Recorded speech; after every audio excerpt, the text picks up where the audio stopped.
I always think about every time something comes up around apps and everything that has to do with the hypertext, everything that has to go through like a sort of a computer to reach the other side and in some way be organized by, yes, a computer, right? Like I think about how there's this critique, coming from certain people that study, computers and the hypertext anthropologically, how it always kind of, the critique goes into how emotions cannot truly be well, processed through a computer.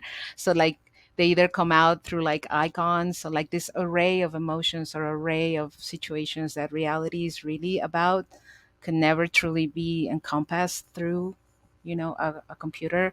And I'm thinking always about that when it comes to dating apps, because I think it's also about how people present themselves, or how they think that they should present themselves to be lovable, or to be an object of love, or someone that seems attractive, or whatever really the app is about. Because we were talking about earlier about how there could be dating apps for all kinds of different ways of like sectors of population, or even like identities that are pretty much created and held in the spaces of virtual reality. So like cyberspace as this space of building identities as such, but that are born into this reality that it is through devices and through imagery that is created in these phones.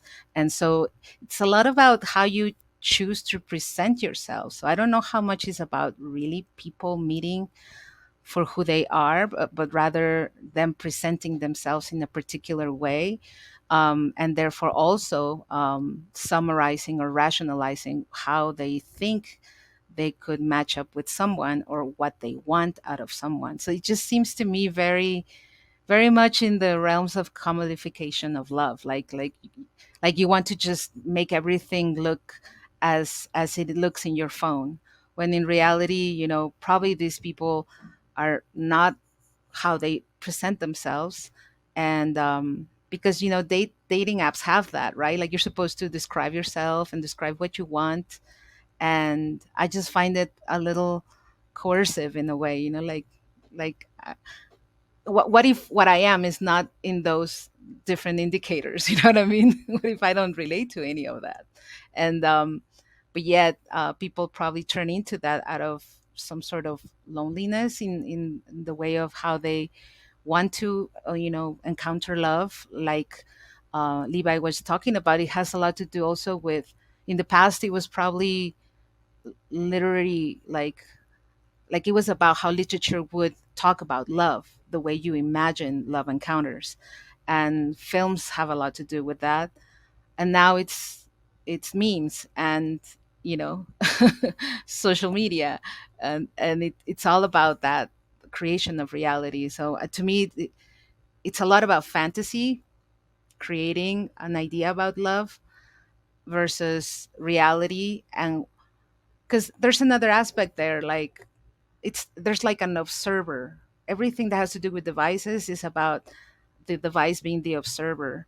So when you are in front of somebody, you cannot fake a smile without it looking fake, right? Like there's something else that will never be captured in a device, and I think the generation I speak of as a mother, because I'm a mother of someone that is from a very different generation that has always had these devices in their lives, connection is difficult, real connection, because it's always through those devices that it gets started. So I don't know how much of it can. I mean, you have to have other experiences that are not through devices in order to truly find a connection with people. And everything else, I don't know. Sometimes I just hear people talking about dating apps, and it just sounds more like